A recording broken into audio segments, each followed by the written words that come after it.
ابو برزہ اسلمی رضی اللہ تعالیٰ عنہ کی حدیث فرماتے ہیں کہ اللہ کے رسول صلی اللہ علیہ وسلم نے فرمایا لا تغتابوا المسلمین ولا تتبعوا عوراتهم، کہ دیکھو مسلمانوں کی غیبت مت کرو اور مسلمانوں کی کمیوں کے، نقائص کے، ان کے خلل کے پیچھے مت پڑو، ان کی ٹوک میں مت لگے رہو۔ فَإِنَّهُمْ مَنْ تَتَبَّعَ عَوْرَاتِهِمْ تَتَبَّعَ اللَّهُ عَوْرَتَهُ۔ دھیان سے سنیے گا یہ حدیث،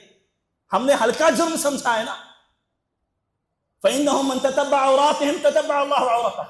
یاد رکھنا، جب تم کسی کے ٹوک میں لگے رہو گے، جب تم کسی کے گھر میں جھانکنے کی کوشش کرو گے، جب تم کسی کے ذاتی معاملات کو سر بازار نیلام کرنے کی کوشش کرو گے، تو پھر اللہ رب العزت تمہارے پیچھے پڑ جائے گا۔ اور جب اللہ پیچھے پڑ گیا نا، تو اللہ کے رسول فرماتے ہیں فَإِنَّهُمْ مَنْ تَتَبَّعَ اللَّهُ عَوْرَتَهُ فَيُفْضِحُهُ وَلَوْ فِي جَوْفِ بَيْتِهِ۔ جب اللہ کسی کے پیچھے پڑ گیا نا،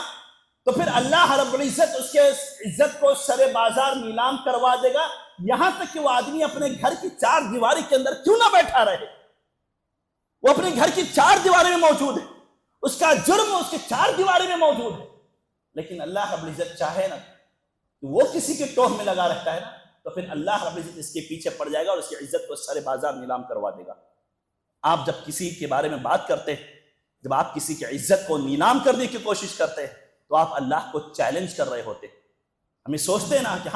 ہم نے بول دیا، ہم نے سامنے والے سے مخاطب کر کے دیکھو بھائی تم سے بول رہا ہوں میں، کسی اور کو مت بتانا، دیکھو ہمارے تمہارے درمیان ہونی چاہیے بھائی فلانا ایسا،